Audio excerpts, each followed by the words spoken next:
Thank you for joining us. We're listening to Evidence for Faith, voice of Rational Christi. Evidence that shows that Christianity is true. Thinkers become Christians. Hello, I'm Keith Kendricks. And with us is Kevin Harold. Kevin, welcome to the show again. Thank you.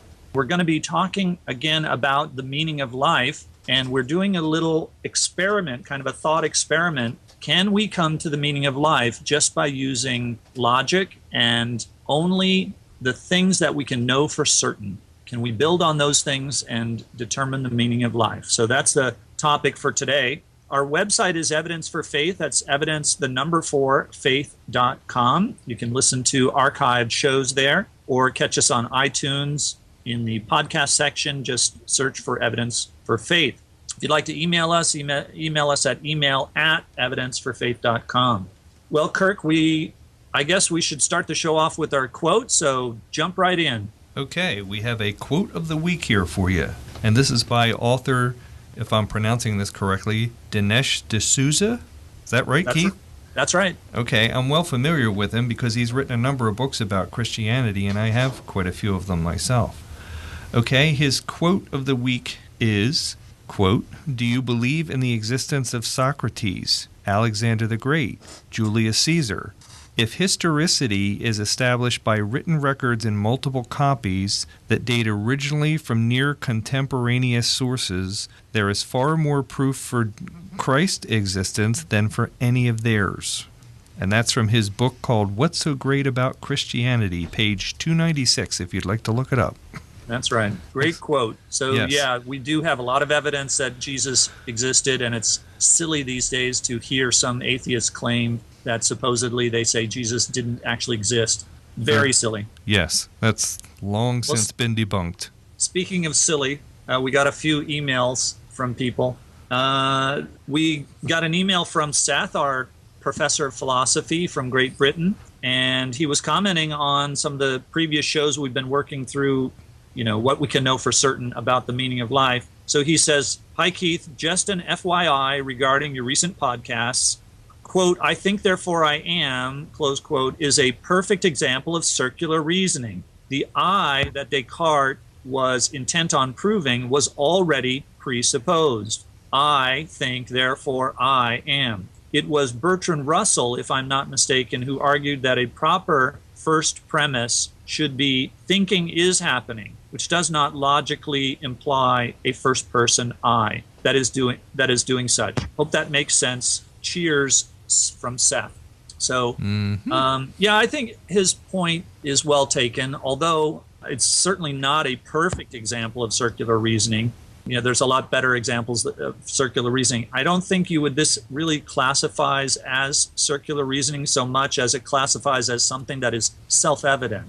Anything that's self-evident is essentially circular reasoning because it depends upon itself for its own support. For instance, 2 + 2 is 4. Well, the reason we know that is because the very definition of 2, and plus is already tells you that the answer is 4. 2 + 2, you already know the answer is 4 because it's implied in the premises. Same as, the law of non-contradiction. A does not equal non-A. Well, the fact that, it's very obvious, it's self-evident that A does not equal non-A. So it's self-evident that if I think, I exist. So, that's just one. Your example is we're assuming that everyone already knows what the definition of 2 and what the definition of plus is, so Correct. We can come to the answer.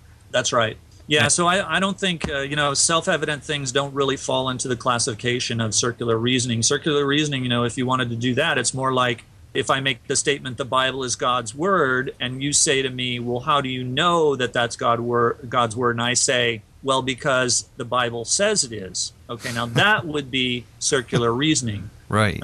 Because I'm leaving out all the evidence that shows that it is God's word. Right. So it can be consistent as long as the reason that you're pointing to it is that you have outside evidence. So right.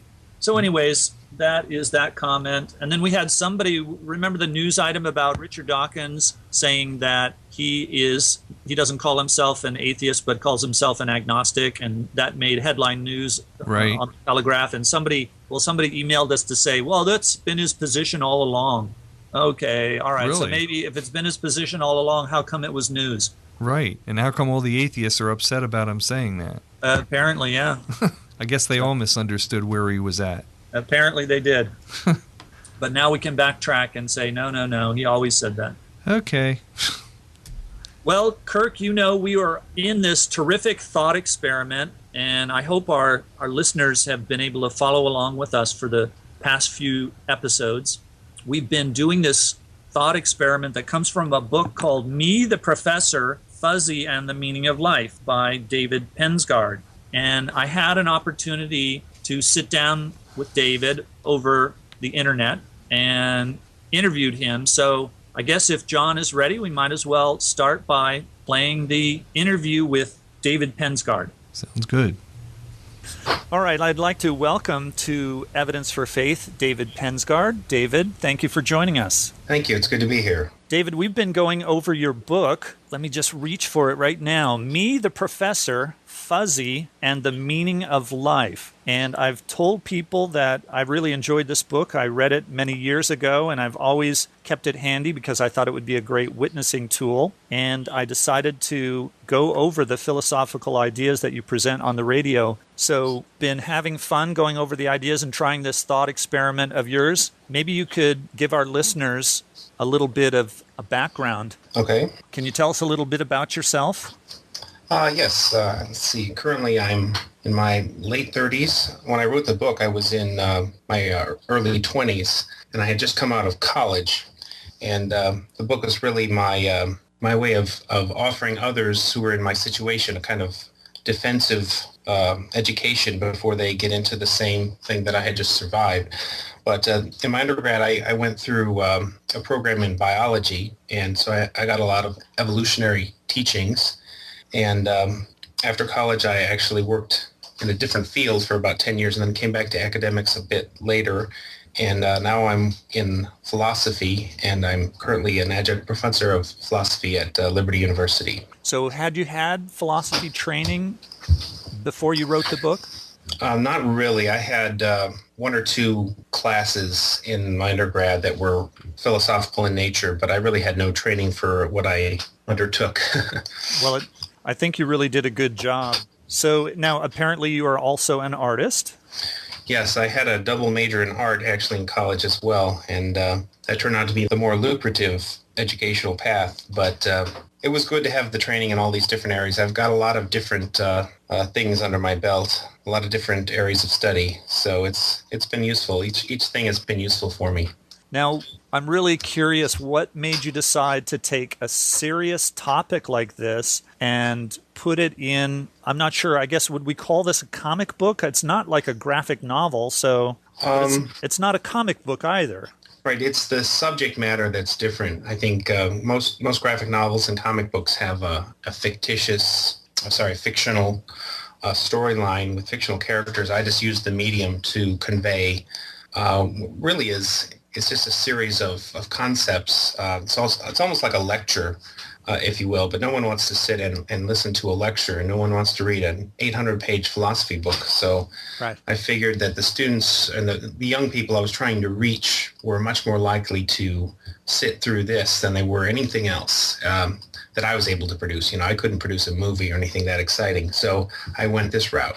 Well, I think you did a great job. So you were aiming at college age or high school or both? Yes, I was aiming at people who were about to enter college. And it also would have worked for people who were in college, I suppose. And my idea was to just provide a basis, a defense for the faith, so that they had more of an immune system built up when they encountered the same ideas that had really knocked the ladder out from under me when I was in college.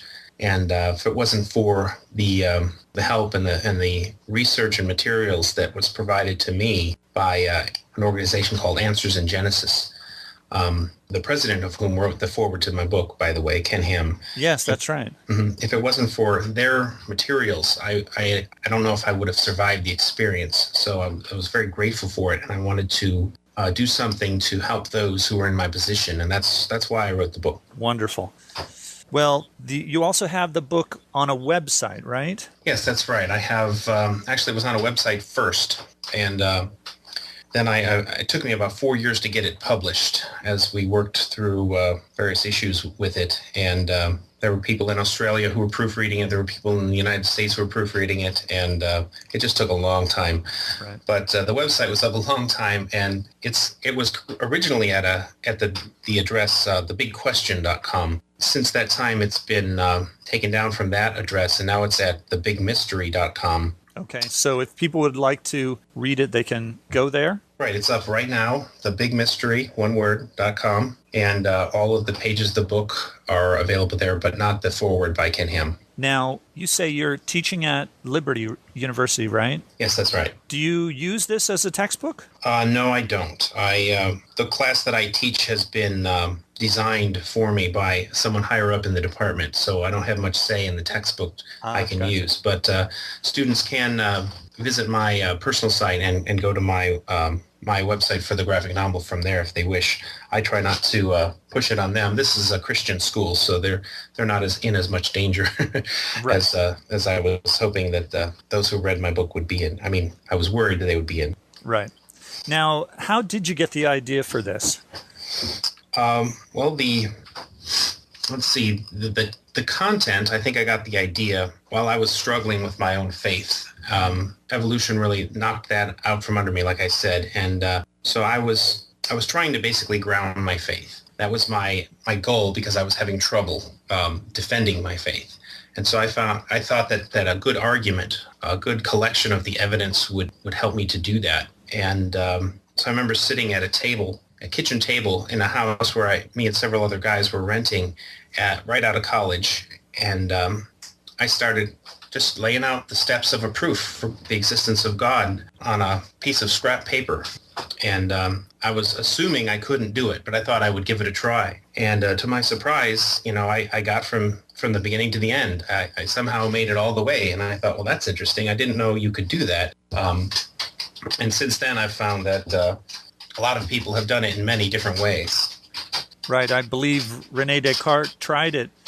I don't know how far he got. I didn't look up my Cartesian philosophy before talking to you, but I know at least others have tried it, so that's great. Mm-hmm. Yes, now I'm aware of several arguments, of course, with some philosophical training under my belt, and I didn't do quite as good a job as most of them, but it was a fun project, and it was good to know that it can be done. And it's not really the kind of thing you can use to coerce people into belief, but it is the kind of thing I've found that can help people who are having their faith challenged. It can help them to have a stronger basis for their faith. Right, and that's exactly why our show is so interested in your book, because our show is about showing that Christianity is true from the evidences and also showing that it's beneficial to you. So after going through this process and realizing that you had a strong logical reason for believing that Christianity is true, did that make a big difference in your life? Yes, I think that helped. Right after college, I started getting into these materials. Like I said, I wrote the book. I started studying mostly the sciences at first, and then philosophy a little later. And it's been a kind of a long journey. But right now, I think that I've gotten to such a point that I'm more secure than most people are on the planet, I feel, in my faith. I feel very secure in it. I feel I have a very good grounding in the intellectual, scholarly, or academic issues, or however you want to put it, with which the faith is attacked. So, from an apologetic point of view, I think I have a good basis now. How successful has the book been? I remember them telling me originally that 5,000 copies were going to be printed, and a few years after its first printing, they came back to me and requested a second 5,000. So far that's been it. So up to 10,000 have been sold. And any kind of pickup from media or anything like that? Well, there's an interesting tie-in with the Wall Street Journal, actually. When I was first writing the novel, I had it up on the website, like I said, and the original website was mentioned in an article in the Wall Street Journal. And after that, the traffic to the website exploded. I got a tremendous number of respondents, and I spent several years doing email debates with people who read the book online and then emailed me with their well, some emailed me to thank me. Some had just innocent questions, but a lot of people wanted to attack the argument. And so I spent a lot of time defending the argument and digging into it at that point. So does that mean there's going to be a volume 2 or a edited version or a new edition? No, at this time, I'm not really interested in doing another book just like that. My current projects are of the text-only variety. So I'm working on an advanced degree, and I'm hoping one day to publish and write philosophical research. So that's kind of the area I'm in right now. So I'm not really doing any more graphic novels. Gotcha. Anything in there that you think you'd like to change or that you think needs more work or? Well, I think I could tighten it up now. I have the tools now to make the argument better. So from the aspect of the proof, the argument itself, I could make some changes. Looking back at it though, it's surprisingly well done for an amateur. If I could say that without sounding too arrogant. I'll say that for you. Thank you. But I do think there are areas where I could tighten it up, and I also wanted to clarify various steps. Certain connections are kind of large jumps, and people have caught me up on a few of them. And it's not that the steps are wrong. It's just that I needed to show more of my thought as I did it. And of course, the whole point of the book, as I said, is a little bit ambiguous. Because you're not trying to coerce people into believing that. I don't think that can be done. Right. But I think it's a good, if you can come up and say, look, I can defeat all of your arguments against my faith. I have good rational grounding for everything that I believe, and here are my arguments. You may not be convinced, but what that means is that I'm not an idiot. What that means is that my belief is rational, and so that's the main point of the book, is to show the reader that the Christian belief is rational. It's defensible. Right, absolutely. Well, we've gotten some feedback. As I mentioned, we've been on the show going through the step-by-step of the ideas and building one idea upon another using just logic and trying to make sure that the beliefs we adopt are things that we can know for certain. So one of the big things was about entropy and that it's not really disorder.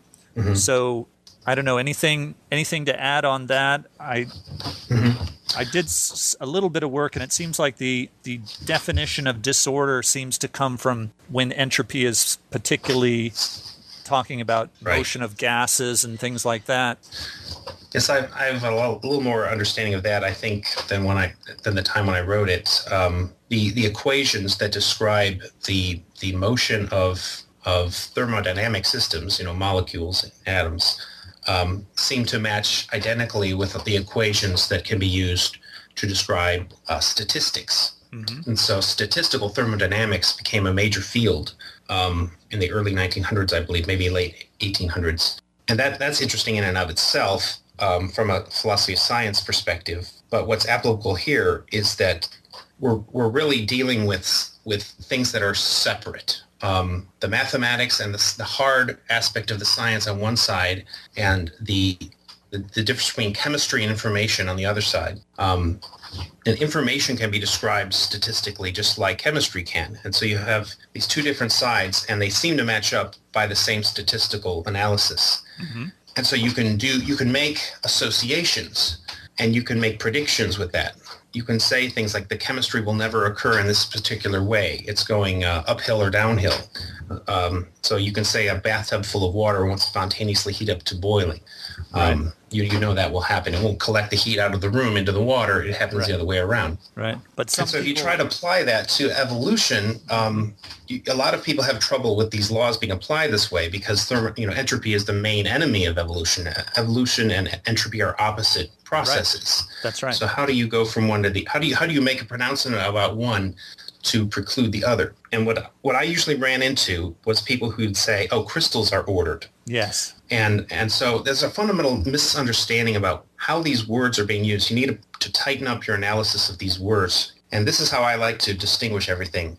There are two kinds of order. There's the order that you see in like a crystal with very low information content in a crystal. Mm-hmm. It's just like, here's the pattern and repeat. And then there's the kind of order you see in something like a painting or a book. All right, we call both of those things ordered. And then on the other side, you have things that are complex, right? If I were to spill accidentally a box of spaghetti noodles on the floor, all of the uncooked spaghetti strands would be scattered all over the floor in this unbelievably complex pattern, right?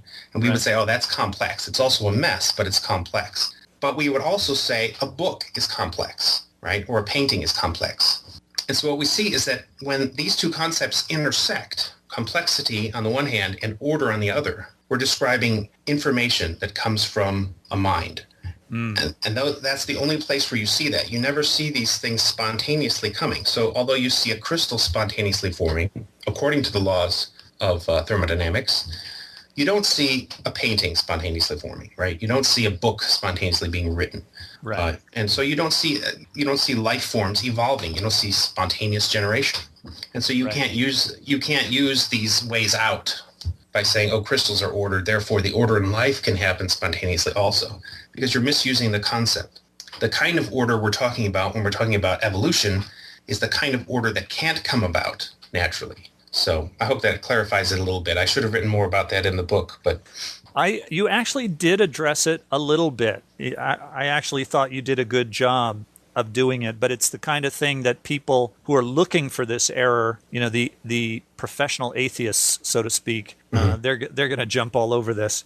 One of the other things they jumped on was the cause and effect, and that you can have effects without causes. And of course, you've probably heard they talk about how particles can appear out of the quantum vacuum, or that radioactivity is an example of an effect without a cause. So I dealt with this on the radio show when I read the atheist email, but how would you deal with that? Is that something you would put into a new edition of the book, or? As far as the spontaneous generation of particles from the quantum foam, as it were, the substrate, the energy for the creation of particles and antiparticles, I think they always go together, is it has to come from somewhere. So you don't have a spontaneous formation of these particles without some kind of energy, but the foam seems to have its own energy, as it were. It's turbulent. You would have to go back and, a philosopher would wonder, why does it have energy? Why does it exist at all? What's causing this one event to occur as far as the waveforms coming up and amplifying into a particle and an antiparticle? So I saw a book recently about a scientist, can't remember what his name was, but he was saying that something can come from nothing. And he said space is nothing and space is the quantum foam, and this quantum foam regularly produces particles and antiparticles. And so that's his argument for why there's something rather than nothing, and how we get something out of nothing. But clearly he's not starting with nothing. So it doesn't take very much digging to see that that's a mistake. And as far as the event of radiation, the spontaneous, as it were, breakdown of a particle in such a way that it emits like a gamma ray or an alpha particle or a beta particle. I think the spontaneity of this makes you think that perhaps there's no cause involved in that process. However, I would doubt that there is no cause. If we can't detect a cause, you can't reason from that to saying that there is no cause. Right. So it's kind of a negative argument.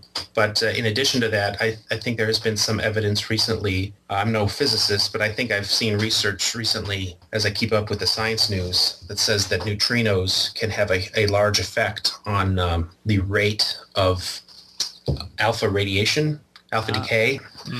So one of the big research projects of Answers in Genesis has been the RATE project. I'm not sure if you're familiar with that, but actually I am.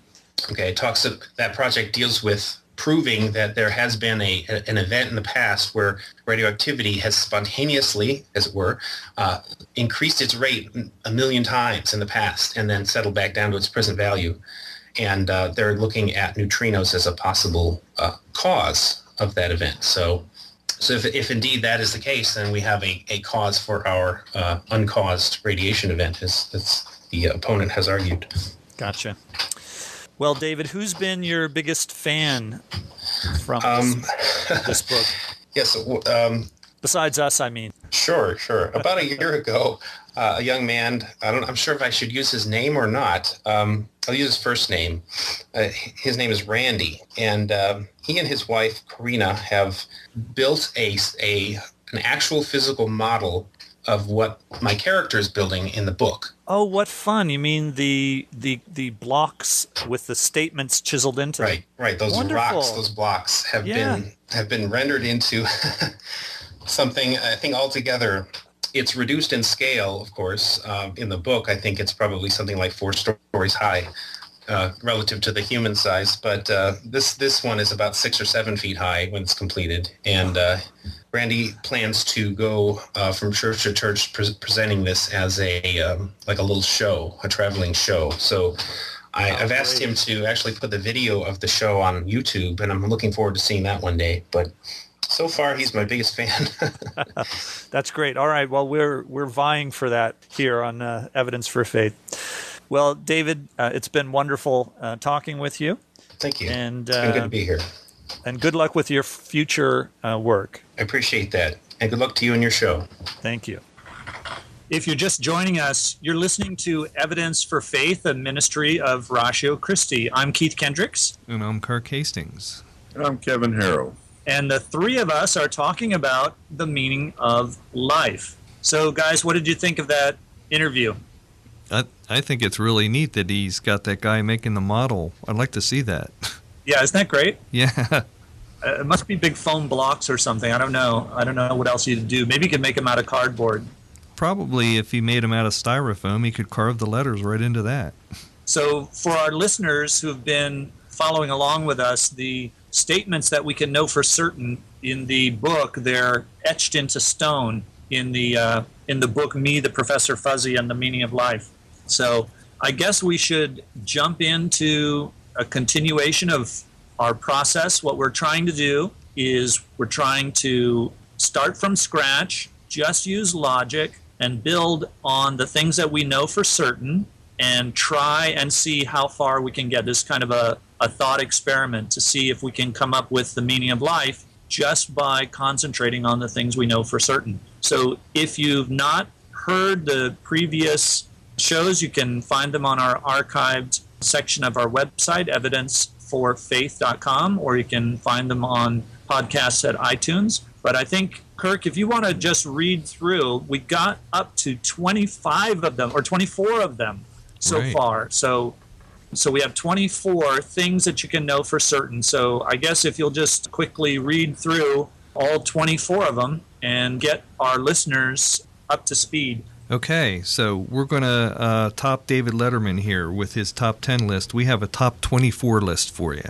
all right? So I'm going to start with number 1 and go up to number 24, which is the last point that we made, was the week before last? Yep, 2 weeks ago. Right. Okay, number 1, drum roll. You are thinking. That's pretty obvious, I think. All right, number 2, thinkers exist. Okay, number 3, you therefore exist. Number 4, your thoughts require the passage of time. All right, number 5, you exist in time. Number 6, beginnings and endings are possible. Number 7, the outside world exists. Number 8, all events are caused. Number 9, the entropy of the universe is always increasing. Now, we should probably explain the meaning of entropy. Kevin, anybody want to jump in on that? The meaning of entropy for people? It's typically you hear it said as disorder is always increasing, but I think it's probably more correct to say that things are always spreading out or going to uniformity. Okay. So everything, like the house that you're living in, is eventually going to collapse and become a uniform part of the landscape. Once again, it will just return to dust, just as your own body will return to dust. So everything becomes uniform. Would it be fair to say that this is complexity turning into simplicity? Yes, everything's becoming more simple, more spread out. Energy is spreading out. Everything is becoming... Temperature is flattening out. Yep. So this is kind of the opposite of what Darwinism says, which that says that complexity is increasing. Correct. It would be the exact opposite of evolution. That's true. Right. Okay. That was number 9. Number 10, which follows right from number 9. Number 10 is the universe is winding down. All right. Number 11, the obvious implication of that is that the universe had a beginning. Number 12, the presence of motion requires an original mover, or as Aristotle said, the prime mover. Right. Right?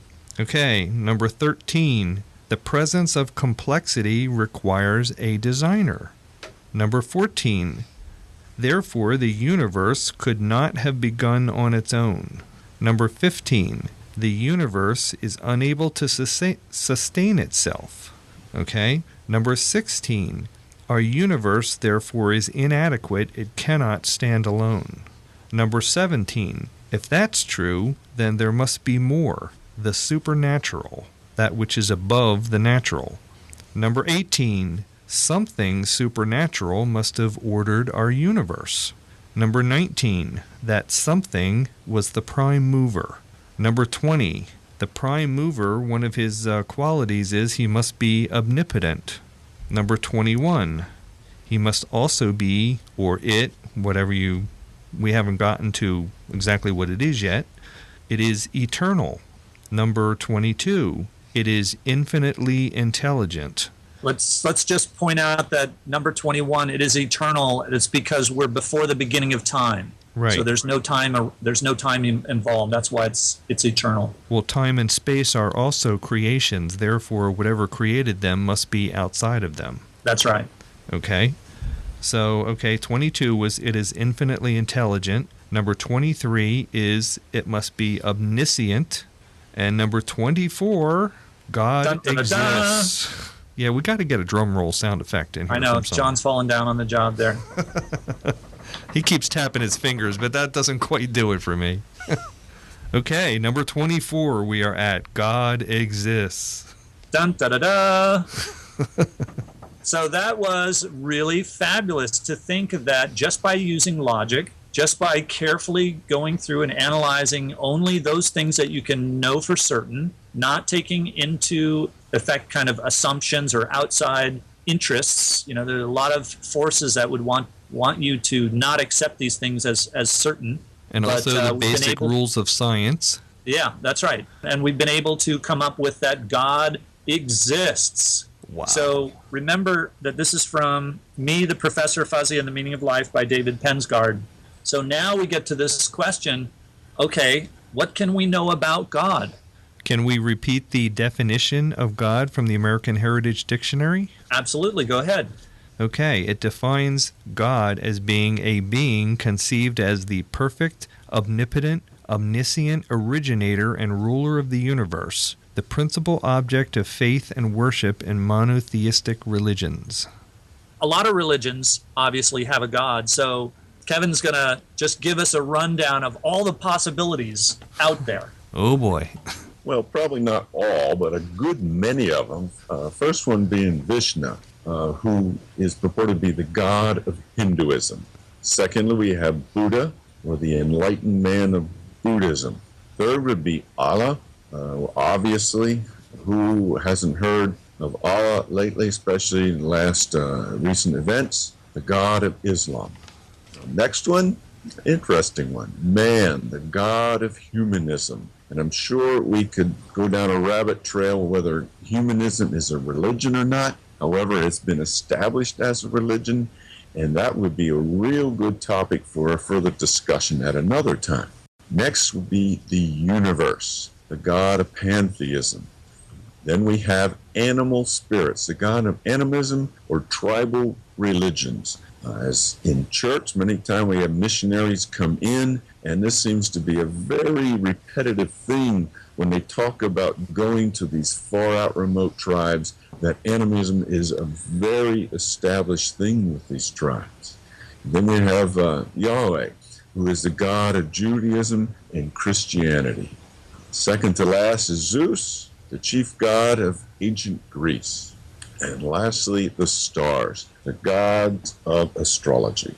Right. So who is God? Which God is God? We can have a vote, I guess. I don't know how far we can go with this thought experiment. And, is it even important that we know who God is, right? Does God have a lot of names? Maybe all of those are God. It sounds to me like it's important because, for instance, if the real God is Zeus, that means the next time we do something wrong, we're going to get zapped by a thunderbolt.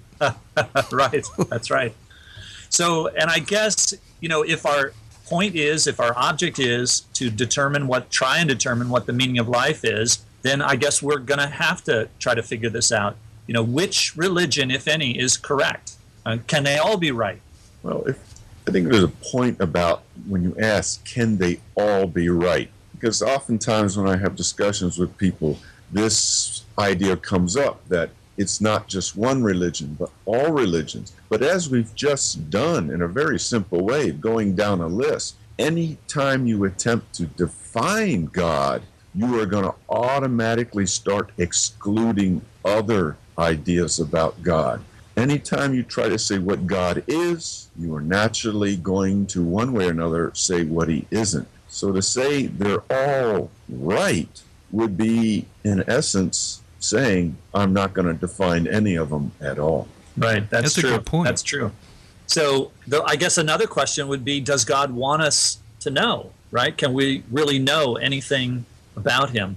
So I guess we're, in a sense, we're not finished yet. We're still struggling to see what the meaning of life is. Just knowing that God exists, okay, that's a great thing.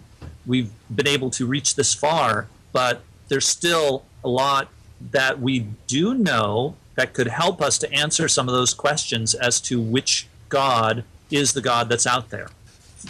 Most religions claim to know the answers to all of them, right? All of those questions. So I think we can, have some hope that we can at least come closer. If it matters that we know the answers, right? And if God allows us to find them, then God would provide a means of knowing everything we would need to know.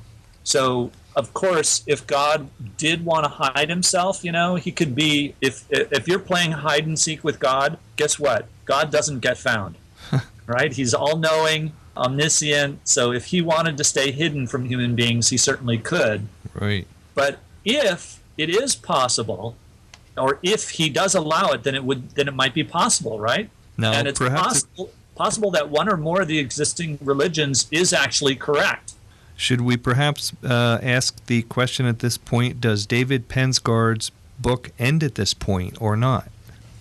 Oh, no, it didn't. It keeps going. He goes on then. He goes on, yes. We are still going on. Okay. So where do we go from here? Well, let's do the same thing that we've done already. Let's use logic, and we'll just start with what we know about God already, and we'll just do the same process. Okay. We'll compare what we learn with what all of the religions teach, and then see who's got the true religion. So I guess, we've got to start with, there's so many religions in the world. How are we going to narrow down this list? Okay, and this is what Pensgard does. First of all, he points out that we've already discovered a lot about this God, right? We know he's all-powerful, and since there are several religions that teach differently, then we can already make an important observation, which is that those religions can't be valid. Right? We've already eliminated a few. Yeah, that's right. So we've already eliminated, because we know that the God who created the universe is all-powerful. So a not all-powerful being, such as, say, Zeus, for instance, that's not a valid religion. So already you can see that the task isn't as daunting as it seems. It does look like we can make some kind of progress here. So what Pensgard does in his book is he starts giving us some categories, some basic categories that we can use to fit the different religions in, and then see which category is the correct one.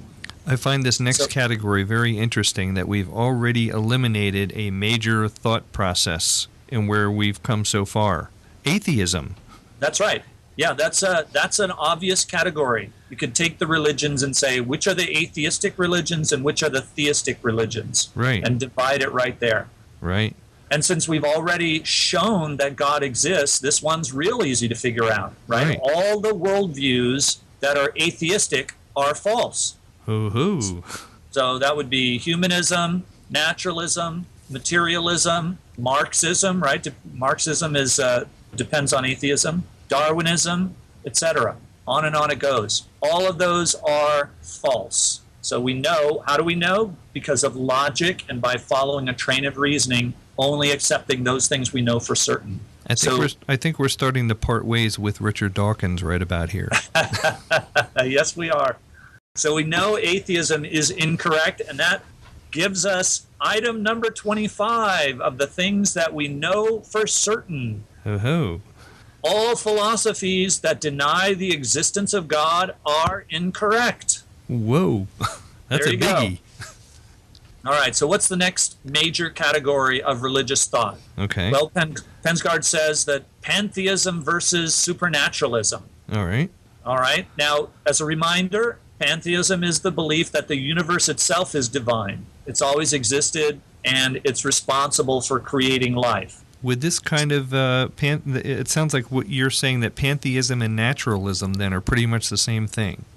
Is that correct? No. In naturalism, nature is all there is, and that everything that occurs is a natural or a physical cause, and there is no supernatural. Right. So in pantheism, the supernatural is essentially part of the universe. So God lives in everything. He's in this table, he's in the tree, he's in the rock. The universe is kind of like his body. Okay. And he is the soul that inhabits it, just as your soul inhabits your body. And actually, even your body and your soul are actually part of God, because everything is part of the universe, which is God. Okay. So that's that oneness that comes. It sounds pretty similar then, but not quite exactly the same thing.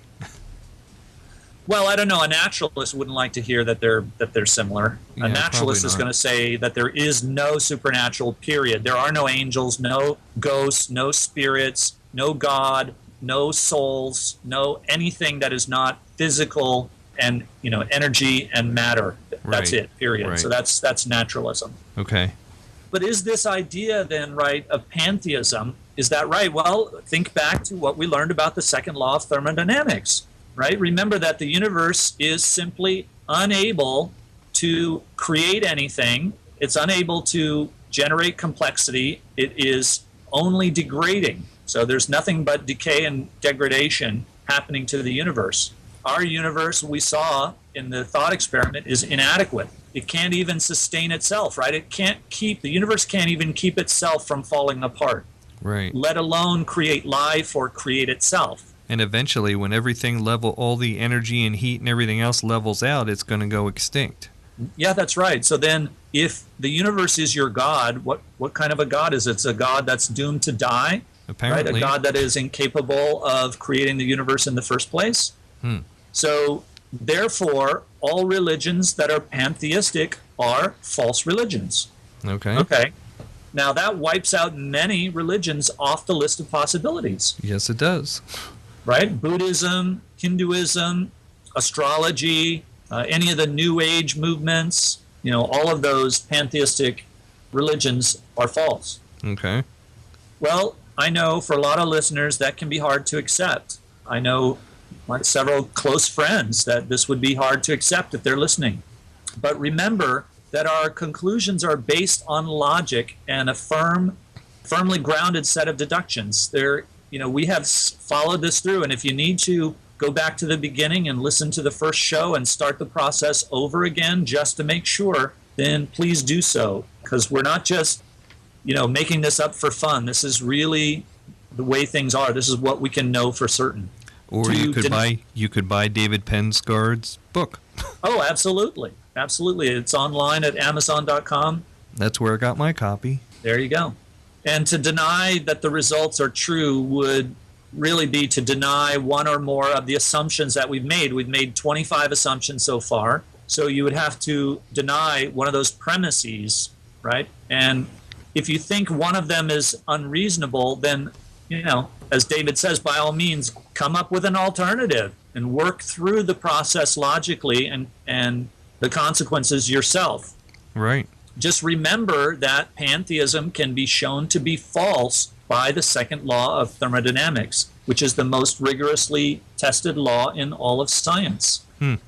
So even though you may want to somehow save pantheism, I guess what you'd have to do is deny one of the earlier conclusions in the thought experiment that we've been doing. Like I exist or the outside world exists. And if you try and deny one of those, but I definitely wouldn't feel good about it. And David Pensgard wouldn't feel good about getting rid of any of those. They seem just too basic.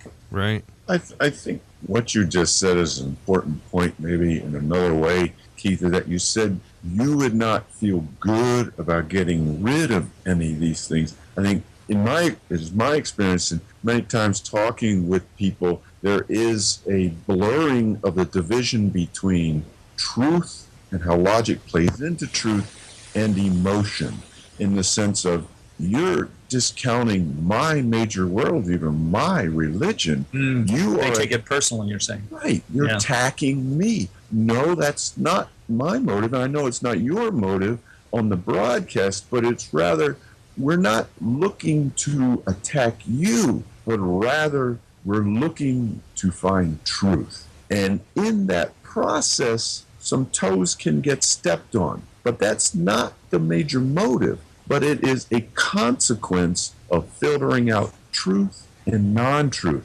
So I think it's important, if you're a product of modern thinking, is that if you mix your emotion with truth, that you're going to feel that you're being attacked out of this. No, lastly, we're seeking to find truth, not to attack you as the primary motive. Excellent. Very good comment. Kevin, I liked what you said earlier, and I think it applies to this too, where you made the statement that if you try to define God, you're automatically also defining what he isn't. Well, the same thing holds true for truth. If you attempt to define truth, then you're automatically going to define what it isn't. And some people's belief systems are going to fall within that second category. Yeah, and that's why David started this whole discussion with trying to be open-minded, trying not to defend your own point of view. For instance, somebody will say, well, I'm determined that pantheism is true. It made a lot of sense to me maybe, or it came along in my life when I was down and out, and it really helped me, this, say New Age thing. But really, the only way you can logically support the New Age would be to deny the second law of thermodynamics, that it holds true, or maybe to deny that the outside world exists, or that time is real, right? Or even the reality of reality. But in the New Age movement, some of the things that the New Age claims that, they're really forced to. Right. So, but really, it is unrealistic, and I mean that literally. It is unrealistic. It's unrealistic, and it's really dangerous in the real world. Kevin was teaching Sunday school this morning at my church, and he talked about the Eastern philosophers, who they actually do look both ways before they cross the street. The bus kills them just as quickly as it kills somebody who believes in logic. Right. Or they're not going to get up one morning and say, well, I don't believe in the theory of gravity this morning, and step off the edge of a building. Right. So, ultimately you have to say there's no evidence to support that the second law is false, that the outside world or reality itself are not real. In fact, the case is quite the opposite. And, we just have to hope that the facts aren't going to elude anybody's notice. That, if you are a New Age person, just realize that you do, when you're not thinking New Age thoughts, you are living in a real world. You do live by logic, Western logic, and by cause and effect, and by second law of thermodynamics. So right. You need to live an incorporated life. You need to get your spiritual ideas and bring them into the real world. Right. Exactly right. Yep. Well, we've got a few minutes left. Let's see. David Pensgard has another category for us to examine religions by, and that is polytheism versus monotheism. So I think we can do that in the few minutes left for the show, and then we'll be able to pick up next week. So polytheism is the belief that there are many distinct gods, right? And monotheism is the belief that there's one all-powerful God. Right. And that's where the mono means one. Right.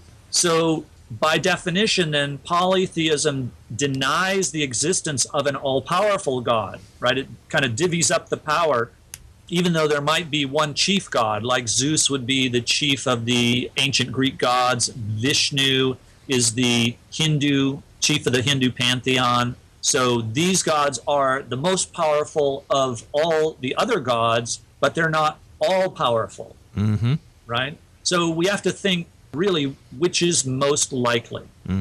Now, obviously, based on what we've gone through in our thought processes in this thought experiment, there can only be one God. Okay, monotheism wins. An all-powerful God does exist. Polytheistic religions have gods that are really, they're very powerful, but they're inadequate nonetheless. They're not powerful enough to do everything. Right. So the way we can know that is that, as Pensgaard points out, is that all of the characteristics that we attribute to God are inseparable. Okay? Right. Why does he say that? Because it's impossible for anything to self-exist unless it's eternal. Right. Okay, so now this connects then self-existence with eternality, and we said that the creator of the universe had to both self-exist and be eternal. We deduced that the creator existed before anything else, therefore it's eternal. So that connects the creator with eternality. Also, the thing which created all other things is by definition all-powerful. Right. So the creator is all-powerful, the creator is eternal, the self-existent one is eternal. So we see that, we also saw that the creator is a designer and must have intimate knowledge of all things. So the designer has to be omniscient. The creator is the designer. It is eternal. So you see how they're all incorporated together. So therefore, God must be one God. Right. Right? So there are a great many polytheistic religions, tribal religions, animistic religions, Hinduism, Mormonism even is polytheistic. And you may have noticed that a lot of them are also pantheistic. So that's two strikes against them right there. So that eliminates most of the religions and worldviews that exist. And we could go on to more categories, but it would get very complex. We just have to realize that any religion that denies anything we know about our universe or God must be false. And we'll pick up from there next week. You've been listening to Evidence for Faith, a ministry of Ratio Christi. Send your comments or questions with the call letters of the station that you listen to us on to email at evidenceforfaith.com. Please join us again next week for more reasons to believe, and always remember that the best reason for being a Christian is because it's true.